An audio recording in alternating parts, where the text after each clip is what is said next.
కేంద్ర ప్రభుత్వం తీసుకున్న కొన్ని ముఖ్యమైన నిర్ణయాల గురించి చర్చించి, ఆ నిర్ణయాలు ప్రజలకి చాలా ప్రమాదకరంగా పరిణమించే అవకాశం ఉంది కాబట్టి దాన్ని ప్రతిఘటించాలని చెప్పేసి నిర్ణయించింది. ఈ మధ్య పూర్తయిన పార్లమెంట్ సమావేశాల్లో కొన్ని ప్రమాదకరమైన చట్టాలని చేసింది. 2 చట్టాలని చర్చలకు విడుదల చేసింది. ఈ చట్టాలు మొత్తం దేశంలో అన్ని తరగతుల ప్రజలకి హాని చేయబోతున్నాయి. వీటిలో ముఖ్యమైన చట్టం ఏబిజీరామ్జీ. గతంలో ఉన్న ఉపాధి హామీ హక్కు చట్టానికి బదులుగా ఎమ్ఎన్రేగా చట్టానికి బదులుగా ఈ జీరామ్జీని తీసుకొచ్చారు. దీనిలో ప్రమాదకరమైన మార్పులు గతం కన్నా చేయబడ్డాయి. మొదటిది, గతంలో 190% నిధుల్ని కేంద్ర ప్రభుత్వం ఈ ఉపాధి హక్కు అమలు జరగడానికి ఇచ్చేది. ఇప్పుడు దీన్ని 60% కుదించారు. ఆ రకంగా రాష్ట్రాల మీద తీవ్రమైన బర్డెన్, భారం మోపుతుంది ఈ చట్టం. ఇప్పటికే రాష్ట్రాలు అప్పులు పాలై ప్రజావసరాలను తీర్చలేని స్థితిలో ఈ ఉపాధి హక్కు చట్టాన్ని అమలు జరపడానికి రాష్ట్రాలు ఖర్చు పెట్టాలంటే అసాధ్యం అవుతుంది. ఆ రకంగా ఈ ఉపాధి హక్కు అనేది పూర్తిగా నాశనం అవుతుంది. రెండవ ప్రధానమైన మార్పు, 60 రోజుల పాటు ఈ ఉపాధి హామీ పనులు అవసరం లేదు, వాటిని నిషేధించవచ్చు అని చెప్పి చట్టంలో ఉంది. ఏ రోజుల్లో అయితే ప్రజలు ఎక్కువగా ఉపాధి కావాలని కోరుకుంటారో ఆ రోజుల్లో ఈ పనిని నిలిపివేయడం ద్వారా ఈ ఉపాధి హక్కును పూర్తిగా ధ్వంసం చేస్తారు. ఆ రకంగా కూడా ప్రజలకు తీవ్రమైన నష్టం జరగబోతుంది. మూడవది, గతంలో ఎన్ని పని దినాలు ప్రజలు కోరుకొని పనిచేస్తే డబ్బు ఎంతైనా కేంద్ర ప్రభుత్వం చెల్లించాలి. ఇప్పుడు ఎంత అవసరం, ప్రజలు ఎంత కోరుకుంటారు అనే దాంతో నిమిత్తం లేకుండా కొన్ని కొలబద్దలు పెట్టి రాష్ట్రాలకి నిర్ణీతమైన సొమ్మును మాత్రమే బడ్జెట్లో కేటాయిస్తారు. అంటే తమకు నచ్చిన సొమ్ము రాష్ట్రాలకి ఎక్కువ సొమ్ముని, నచ్చని రాష్ట్రాలకి తక్కువ సొమ్ముని కేటాయించే అవకాశం ఉంది. పనికి డిమాండ్ ఉన్నప్పటికీ అసంబద్ధమైన కొలబద్దలు పెట్టి రాష్ట్రాలకి కేటాయింపులు తగ్గించే అవకాశం ఉంది. ఆ రకంగా ఈ ఉపాధి హక్కుని పూర్తిగా కాలరాచే పరిస్థితి రాబోతుంది. ఇటువంటి నష్టదాయకమైన చట్టం 180% ఉన్న గ్రామీణ ప్రజలకి, అందులో వ్యవసాయ కార్మికులకి, అందులో దళితులకి, మహిళలకి, వృద్ధులకి, వీళ్ళందరికీ తీవ్రమైన నష్టం కలిగించబోతుంది. సామాజిక న్యాయానికి భంగం కలిగించబోతుంది. అందుకని దీన్ని విస్తృతంగా ప్రజలను సమీకరించి వ్యతిరేకించాలని, పాత చట్టాన్ని పునరుద్ధరించాలని చెప్పేసి డిమాండ్ చేస్తూ కార్యక్రమం చేయాలని చెప్పి అనుకున్నాం. ఇక రెండవ చట్టం విద్యుత్ చట్టానికి సవరణలు చేసే చట్టం. ఈ పాత విద్యుత్ చట్టాన్ని సమూలంగా మార్చివేసే సవరణలు చేయబోతున్నారు. ఒకటి, పంపిణీ వ్యవస్థలోకి ప్రైవేట్ సంస్థల్ని అనుమతించబోతున్నారు. ఈ విద్యుత్ సరఫరా వ్యవస్థ ప్రభుత్వం చేతుల్లో ఉంది, దాన్ని ప్రైవేటు వారు వినియోగించుకునేదానికి కూడా అవకాశం ఇవ్వబోతున్నారు. అలాగే స్మార్ట్ మీటర్లని పెట్టిన వారికే విద్యుత్ సరఫరా అని చెప్పేసి పద్ధతిలో కూడా దీంట్లో సలహాలు ఉన్నాయి. ఎలక్ట్రిసిటీ కమిషన్స్కి, రెగ్యులేటరీ కమిషన్స్కి ఉండే అధికారాలను కూడా తొలగించి వాటిని కూడా కేంద్ర ప్రభుత్వం ఇచ్చిన నిబంధనలకు అనుగుణంగా వ్యవహరించాల్సిన స్థితిని తేబోతున్నాయి. ఇటువంటి ప్రమాదకరమైన మార్పులు ఈ సవరణలో ఉన్నాయి. వీటి మూలంగా రైతులకు ఇస్తున్న ఉచిత విద్యుత్ ఎగిరిపోతుంది. దళితులు, గిరిజనులు, ఇటువంటి బలహీన వర్గాలకు ఇస్తున్న రాయితీతోటి ఇస్తున్న విద్యుత్ సరఫరా ఆగిపోతుంది. అన్నిటికన్నా మించి ధనవంతుల దగ్గర ఎక్కువ ఛార్జీ వసూలు చేసి అది కింది స్థాయి తరగతులకి తక్కువ ఛార్జీలు వసూలు చేసే పద్ధతి, క్రాస్ సబ్సిడీ పద్ధతిని దీన్ని పూర్తిగా తొలగించబోతున్నారు. అలాగే ప్రభుత్వ హాస్పిటల్స్కి, ప్రభుత్వ విద్యా సంస్థలకి, ఇటువంటి వాటికి ఇప్పుడు విద్యుత్ రాయితీలు ఉన్నాయి, వాటిని తొలగించబోతున్నారు. వీటన్నిటి వలన ఇప్పటి వరకు ఇస్తున్న రాయితీల వలన లాభం పొందుతుంది, ప్రయోజనం పొందుతుంది రైతాంగం, దళితులు, గిరిజనులు, ఇతర పేద తరగతి ప్రజలు, వెనకబడిన ప్రాంతాల ప్రజలు, వీరందరికీ తీవ్రమైన నష్టం ఈ మార్పుల మూలంగా జరగబోతుంది. ఇక మూడవది, ఈ ప్రభుత్వం లేబర్ కోడ్లు తెచ్చింది. ఏప్రిల్ 1 నుంచి లేబర్ కోడ్లని అమల్లోకి తీసుకురావాలని చెప్పేసి నిర్ణయం చేసింది. ఈ లేబర్ కోడ్లోకి కనుక వస్తే యూనియన్ పెట్టుకునే హక్కు పోతుంది, సమ్మె చేసే హక్కు పోతుంది. అలాగే శాశ్వతమైన ఉద్యోగాలు, శాశ్వతమైన ఉపాధి అనేది కాకుండా యజమాని యొక్క ఇష్టాయిష్టాలను బట్టే ఉపాధి కొనసాగే పరిస్థితి రాబోతుంది. రక్షణ సౌకర్యాలు, అలాగే మిగతా ఇతర సౌకర్యాలు కూడా పోతాయి. అలాగే ఒక ఫ్యాక్టరీకి ఇచ్చే నిర్వచనం మార్చడం ద్వారా కోట్లాది మంది కార్మికులు ఈ చట్టాల పరిధిలోకి రాకుండా ఈ లేబర్ కోడ్స్ చేస్తున్నాయి. 8 గంటల పనిదినం ఎగిరిపోతుంది. ఇటువంటి ప్రమాదకరమైన అంశాలు ఈ లేబర్ కోడ్లో ఉన్నాయి. మొత్తం కార్మిక వర్గం ఇప్పటి వరకు కొన్ని రాయితీలు సంపాదించుకునే పోరాటాల ద్వారా ఆ రాయితీలన్నీ ఎగిరిపోయే ప్రమాదం ఈ లేబర్ కోడ్స్ మూలంగా రాబోతుంది. ఇవి కాకుండా మరొక చట్టాన్ని తీసుకొచ్చింది. దానికి పేరు మాత్రం శాంతి అని చెప్పారు. ఈ nuclear power plants, mini nuclear power ప్లాంట్స్ని దేశంలో విస్తారంగా స్థాపించాలని చెప్పేసి ఇది విదేశీ సంస్థలు 100% పెట్టుబడి పెట్టి స్థాపించుకునే అవకాశం కల్పిస్తూ ఈ చట్టంలో ఉన్నారు. అలాగే ఇంతకుముందే విదేశీ న్యూక్లియర్ పవర్ ప్లాంట్లను రాబట్టాలని ప్రయత్నం చేసినా రాలేదు. ఎందుకంటే ఏదైనా యాక్సిడెంట్ అయితే ఆ యాక్సిడెంట్కి, ఆ ప్రమాదానికి కారణమైన వారికి శిక్ష వేసేదానికి నష్టపరిహారం చెల్లించాల్సిన అవసరం పాత చట్టాల్లో ఉన్నాయి. ఆ చట్టాలు తొలగిస్తే తప్ప, అంశాలు తొలగిస్తే తప్ప మేము రావని విదేశీ పెట్టుబడిదారులు హఠాయించడంతో వారి ఒత్తిడికి లొంగి మోడీ ప్రభుత్వం ఇప్పుడు న్యూక్లియర్ లయబిలిటీ అని చెప్పేసి దాన్ని తొలగించి ఈ కొత్త చట్టాన్ని తీసుకొచ్చారు. ఒకవేళ ఎవరైనా విదేశీ పెట్టుబడిదారు న్యూక్లియర్ పవర్ ప్లాంట్ పెడితే దాంట్లో యాక్సిడెంట్ అయితే, దానివల్ల ప్రాణాపాయం, ఆస్తి నష్టం జరిగితే ఆ రేడియేషన్కి కానీ ప్రాణహానికి కానీ నష్టపరిహారం ఇచ్చే పూచి వారికి లేదు. ఆ రకంగా వారు పనికిమాలిన ఎక్విప్మెంట్ సరఫరా చేసి నిర్వహణ సక్రమంగా చేయక నష్టం జరిగితే ఆ నష్టానికి వారి బాధ్యతలు లేకుండా ఈరోజు ఈ చట్టంలో మార్పు చేశారు. ఆ రకంగా నష్టం మనది, లాభం వాళ్ళది అన్నట్టుగా ఈ చట్టాన్ని తీసుకొచ్చారు. ఇది న్యూక్లియర్ పవర్ ప్లాంట్లు ఏ ఏ ప్రాంతాల్లో పెడతారో ఆ ప్రాంతాల ప్రజలకి రేడియేషన్ ద్వారా కానీ యాక్సిడెంట్ల ద్వారా కానీ ప్రమాదం జరిగే పరిస్థితి ఉంది. జరగవనేం లేదు. భోపాల్లో గ్యాస్ ఏ రకంగా పేలి ఎంత నష్టం చేసిందో మనం చూస్తున్నాం. అటువంటి పరిస్థితి మళ్ళీ రాదని చెప్పి చెప్పలేం. కాబట్టి ఈ చట్టం కూడా ప్రజలకి ప్రమాదకరమైంది అని చెప్పేసి మేము భావిస్తున్నాం. మన రాష్ట్రంలో కూడా గతంలో కొవ్వాడలో ఇటువంటి న్యూక్లియర్ పవర్ ప్లాంట్లు పెట్టాలని ప్రయత్నం చేశారు. మళ్ళీ అదే కాకుండా అది పునరుద్ధరయ్యే అవకాశం ఉంది. ఇంకా కొన్ని పవర్ ప్లాంట్లని వివిధ ప్రాంతాల్లో పెట్టడానికి చంద్రబాబు ప్రయత్నం చేసే అవకాశం ఉంది. కాబట్టి ఈ చట్టంలో ఆ లయబిలిటీ ఉండే క్లాజ్ లేకుండా ఈ చట్టం మూలంగా ప్రజలకి చాలా తీవ్రమైన నష్టం వస్తుంది అని చెప్పేసి మేము భావిస్తున్నాం. ఇవి కాకుండా సీడ్ బిల్ కూడా రాబోతుంది. దానివల్ల రైతాంగానికి తీవ్రమైన నష్టం జరుగుద్ది. ఈ విత్తనాలని సరఫరా చేసే విదేశీ కంపెనీలు, మాన్సాంటో ఇటువంటి కార్గిల్ ఇటువంటి కంపెనీలు ఏవైతే ఉన్నాయో వాటి లాభం కోసం రైతాంగానికి నష్టం చేస్తూ ఈ చట్టం వచ్చింది. అలాగే ఇన్సూరెన్స్ చట్టం కూడా ప్రజలకు నష్టం చేసే పద్ధతిలో ఇన్సూరెన్స్ రంగంలోకి 100% విదేశీ పెట్టుబడులను ఆహ్వానిస్తూ ఈ చట్టం చేసింది. అది కూడా తీవ్రమైన నష్టం జరుగుద్ది.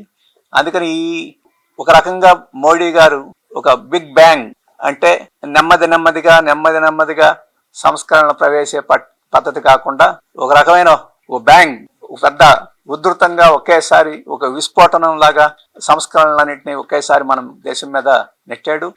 ప్రజలు తెలుసుకునే లోపలే ఆ చట్టాలన్నీ వచ్చి వారి మీద పడే పరిస్థితి ఈరోజు మోడీ గారు చేస్తున్నారు. దీన్ని ఎంత తొందరగా ప్రజలు అర్థం చేసుకుని ప్రతిఘటిస్తే అంత మంచిది. దీన్ని ప్రజలకు వివరించేదానికి రేపు 30వ తేదీ నుంచి, జనవరి 30వ తేదీ నుంచి ఫిబ్రవరి 5వ తేదీ వరకు దేశవ్యాప్తంగా పార్టీ శాఖలు, కార్యకర్తలు, నాయకులు అందరూ ప్రజల దగ్గరికి వెళ్ళి ఈ విషయాలన్నింటినీ విప్పి చెప్పి ఆందోళన క్యాంపెయిన్ చేయాలని చెప్పేసి అనుకున్నాం. ఆ రకంగా ప్రజల్ని ఒక చైతన్యం చేసి రాబోయే కాలంలో పోరాటాలకు సన్నద్ధం చేయాలనుకున్నాం. అలాగే ఫిబ్రవరి 12వ తేదీన కార్మిక సంఘాలు దేశవ్యాప్తంగా సమ్మెకి పిలిపించినాయి. ఆ సమ్మె యొక్క అవసరం ఏమిటి, ప్రాధాన్యత ఏమిటి అని చెప్పేసి కూడా ప్రజలకు మేము చెప్పదలుచుకున్నాం. ఆ రకంగా వారి సమ్మెకి సిపిఎం సంఘీభావం కూడా ఈ సందర్భంలో వ్యక్తం చేయడానికి ఈ కార్యక్రమాన్ని రూపొందించాం. ప్రజలందరూ ఈ కార్యక్రమానికి సహకరించాలని చెప్పేసి ఈ సందర్భంలో విజ్ఞప్తి చేస్తున్నాం. ఇక రెండో విషయం, అంతర్జాతీయంగా మోడీ గారు ఆయన యొక్క అంతర్జాతీయ ఒప్పందాలని, ఒడంబడికల్ని, విధానాలని, అంగీకృతమైన పద్ధతుల్ని విచ్ఛిన్నం చేస్తూ ఏకపక్షంగా వ్యవహరించడం అనేది జరుగుతుంది. ఆ ఏకపక్ష వ్యవహార సరళి ఇప్పుడు గాజా మీద కూడా ప్రయోగిస్తున్నాడు. ఇప్పుడు బోర్డ్ ఆఫ్ పీస్ అని చెప్పేసి ఒక శాంతి సంస్థని ట్రంప్ ప్రకటించారు. $1 బిలియన్ ఎవరైతే చెల్లిస్తారో దాంట్లో ఆ దేశాల సభ్యత్వం ఉండొచ్చు అని చెప్పేసి కూడా ప్రకటించారు. అటువంటి బోర్డుని, ఆ బోర్డులో అందరినీ చేరమని ఆహ్వానించారు. ఇప్పటి వరకు అనేక ముఖ్యమైన దేశాలు చేరలేదు, కానీ కొన్ని దేశాలు చేరినాయి.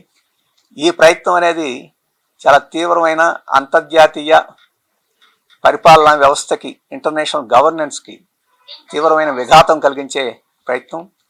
ఐక్యరాజ్య సమితిని విచ్ఛిన్నం చేసే మరొక ప్రయత్నం ఇది. దాదాపు 180 ఆ పైన దేశాలు ఐక్యరాజ్య సమితిలో ఉండి ప్రపంచంలో శాంతిని పరిరక్షించేదానికి కొంత ప్రయత్నం జరుగుతుంది. కానీ ఆ ఐక్యరాజ్య సమితిని పూర్తిగా విచ్ఛిన్నం చేయాలని, దానికి ఒక సమాంతర వ్యవస్థని తీసుకురావాలనే ట్రంప్ ప్రయత్నంలో అంతర్భాగంగా ఇది జరిగింది. గాజా పరిరక్షణ కానీ, గాజా పునర్నిర్మాణం కానీ ప్రధానమైన ఉద్దేశం కాదు. అందుకనే అది ఒక పీస్ ఆఫ్ బోర్డ్ అని కూడా అనేక మంది వ్యాఖ్యానించారు. ఒక చెక్క మొక్క తప్ప అది ఒక శాంతి కోసం ఏర్పాటు చేసిన ఒక సంస్థ కాదని చెప్పేసే పత్రలో అనేక మంది వ్యాఖ్యానం చేశారు. భారతదేశాన్ని కూడా చేరమని చెప్పేసి ట్రంప్ ఆహ్వానించారు. ఇప్పటి వరకు భారతదేశం దానికి సిద్ధం కాలేదు, చేరలేదు. అలాగే చేరమని చెప్పేసి ప్రకటన కూడా చేయలేదు. ఆ రకంగా ఒక గోడ మీద కూర్చొని నిశ్శబ్దంగా భారతదేశం ఉంది. ఇది మంచిది కాదు. ఇంత పెద్ద గొప్ప దేశం అంతర్జాతీయ విషయాల్లో ఒక దేశ అధినేత విచ్ఛిన్నం చేయడానికి ప్రయత్నం చేస్తుంటే, ఒక అలీన దేశానికి ముఖ్య నాయకుడిగా ఉన్న బ్రిక్కి ఇప్పుడు అధ్యక్షుడిగా ఉన్నాడు. ఇప్పుడు ఈ టర్మ్కి బ్రిక్స్ దేశాల సంస్థకి అధ్యక్షుడిగా ఉన్న మన దేశం ఇప్పటి వరకు నోరు మెదపకుండా ఇంత ముఖ్యమైన సమస్య మీద ఉండటం అనేది క్షంతవ్యం కాదు. ఇది మన దేశ ప్రతిష్టకి గౌరవం కూడా కాదు. అందుకని భారతదేశం వెంటనే ఈ బోర్డులో మేము చేరబోము అని చెప్పేసి స్పష్టంగా మిగతా దేశాల మాదిరిగానే ప్రకటించాలని చెప్పేసి మేము డిమాండ్ చేస్తున్నాం. ఆ రకంగా ట్రంప్ చేసే విచ్ఛిన్నకరమైన ప్రయత్నాలని అడ్డుకోవాలని చెప్పేసి మేము సిపిఎంగా కోరుతున్నాం.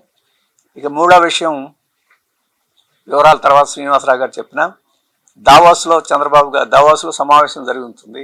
World economic forum. అది ప్రతి సంవత్సరం జరుగుద్ది. ప్రతి సంవత్సరం మన ముఖ్యమంత్రులు అందరూ తీర్థయాత్రలాగా అక్కడికి వెళుతుంటారు. చాలా దేశాల నుంచి కూడా వెళుతుంటారు.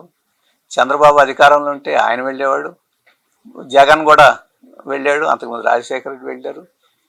తీర్థయాత్రలు అవి మన దేశ రాష్ట్ర ప్రయోజనాలకి ఎంత మేలు జరుగుతుందో ఇప్పటి వరకు చెప్పలేము.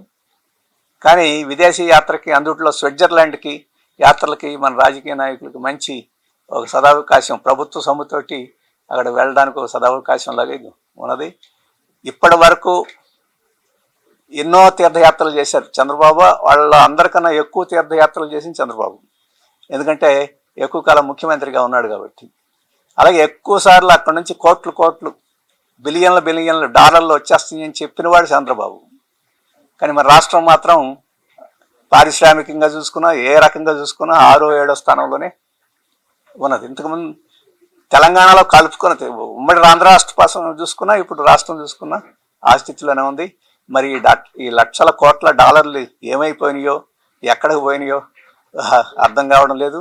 ఇప్పుడు నిన్న అక్కడ ప్రకటన చేసిన దాన్ని బట్టి కూడా అక్కడ ప్రవాహం మొదలైనట్టు, త్వరలోనే ఆంధ్రప్రదేశ్కి చేరుకోబోతున్నట్టు చంద్రబాబు నాయుడు గారు ఇంప్రెషన్ ఇచ్చారు. ఇవాళ మీరు RBI, reserve bank of India ప్రకటన చూస్తే గత సంవత్సరంలో $400 మిలియన్ మన దేశానికి రావడం కాదు, మన దేశం నుంచి వెళ్ళిపోయిన విదేశీ పెట్టుబడులు. అంటే మన దేశంలోకి వచ్చే విదేశీ పెట్టుబడులు, దేశం నుంచి వెళ్ళిపోయే పెట్టుబడుల్ని కలిపి చూస్తే గత సంవత్సరంలో $500 మిలియన్ మన దేశం నుంచి వెళ్ళిపోయాయి తప్ప లోపలికి రాలా. మరి ఈ రకంగా విదేశీ పెట్టుబడులు దేశం నుంచి వెళ్ళిపోతా ఉంటే చంద్రబాబు నాయుడు గారు ఒక కళ చూపిస్తున్నాడు, అక్కడ నుంచి రాబోతున్నాయని. అంటే పెట్టుబడిదారుడు ఈ నాయకులు వెళ్ళి వేడుకోళ్ళని బట్టి, విందు భోజనాలను బట్టి అవి రావు, వాళ్ళకి లాభం ఉంటే వస్తాయి. ఈరోజు ప్రపంచ పరిణామాలు ఎటువంటివి ఉన్నాయంటే, ట్రంప్ చేసే నిర్వాహకం ఎట్లా ఉందంటే ప్రపంచ ఆర్థిక వ్యవస్థని అస్తవ్యస్తం చేసి పెట్టుబడులు పెట్టాలనే సంశయాన్ని పెట్టుబడిదారుల్లో కలిగించి మనలాంటి దేశాల్లోకి ఇన్వెస్ట్మెంట్స్ రాకుండా ఈరోజు చేస్తున్నారు. దాన్ని గమనించకుండా ఈరోజు ఈ యాత్రలతోటే అంతా అయిపోతున్నట్టు భ్రమలు కలిగించడం అని చెప్పేసి అది న్యాయమైనది కాదు. వాస్తవాలు చెప్పి ఆ వాస్తవ పరిస్థితుల్లో ఏం చేయాలని చెప్పేసి ప్రయత్నం చేయడం మంచిదని చెప్పేసి మేము అభిప్రాయపడుతున్నాం. ఇవి నేను చెప్పదలుచుకున్న విషయాలు. ఓకే.